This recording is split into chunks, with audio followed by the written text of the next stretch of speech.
be beside them? Could it be that's for them? Not to be too thick, to be too bold, or stand too young. Julia Holter is an American singer, songwriter, record producer, composer, artist, and academic based in Los Angeles. She released her first studio album, she self released it in 2007, and that was the first of 9 studio albums so far. She's had live albums and compilations also. Hi, my name's Dan. So this could be her 6th album, or it could be her 5th album, or it could be her 2nd album. It depends on how you count them. It's the 2nd official one, but it depends on what you think official means in this context, I think. Anyway, it's my first encounter with Julia Holter, and therefore, of course, with this album. And it's one of those things that seems to be quite hard to describe. There's quite a few different genres that have been thrown at it. I would kind of probably use the catch-all phrase experimental pop. It's definitely unusual, but it's definitely musical still. Some of the things that I've seen have used the term Baroque, as in Baroque Pop or something like that. And that's probably because there is quite a bit of use of classical instruments, but there's also a fair amount of electronic stuff going on here as well. The general feel is gentle and ethereal, and having said it's experimental, it's still pretty musical. That doesn't mean that there aren't discordant elements at times, but they're used in a discordant in a musical way. I don't know if that makes sense.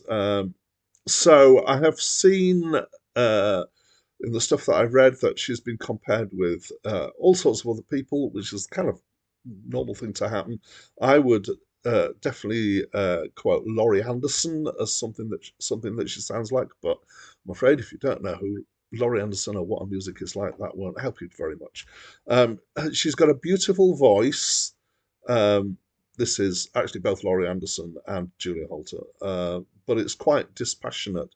And she often uses her voice as if it was an instrument, and so there are bits where the syllables of the words are separated, as if they're separate notes and bits of harmony coming in, or the kind of long lines. It doesn't have a kind of emotional delivery very much at all, apart from maybe at times being somewhat melancholy.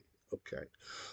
I've seen something that compared her voice to Nico, so that's as in Velvet Underground and Nico. I reviewed a Nico album a few albums ago, and I can definitely hear that comparison. So it's her voice, I'd say, is somewhat kind of almost classical voice, but not like an opera singer. So it's not got that heavy vibrato on it. It's kind of straight, but it's got the kind of tone to the voice is almost like a choir voice, a choral way. I would say actually that the whole thing kind of sits somewhere off the edge of pop and rock and has a step into the classical as well. I've heard similar stuff like this that's been described as new age music back in the 80s. I'm not sure I would describe this as that. There were points though where it did remind me of Enya.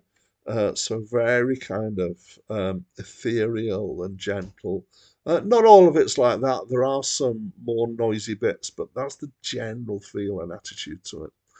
The lyrics are quite curious and odd, mostly melancholy. Some of them I can kind of work out what she's talking about. Some of them I'm not really sure.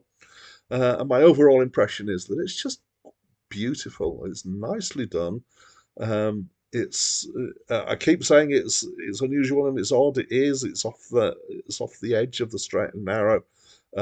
But for me, in a good way, this is definitely something that I would seek out again. So I really liked it. What do you think?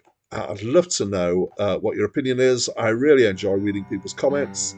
So please type something into the comments box. And that's it from me for now.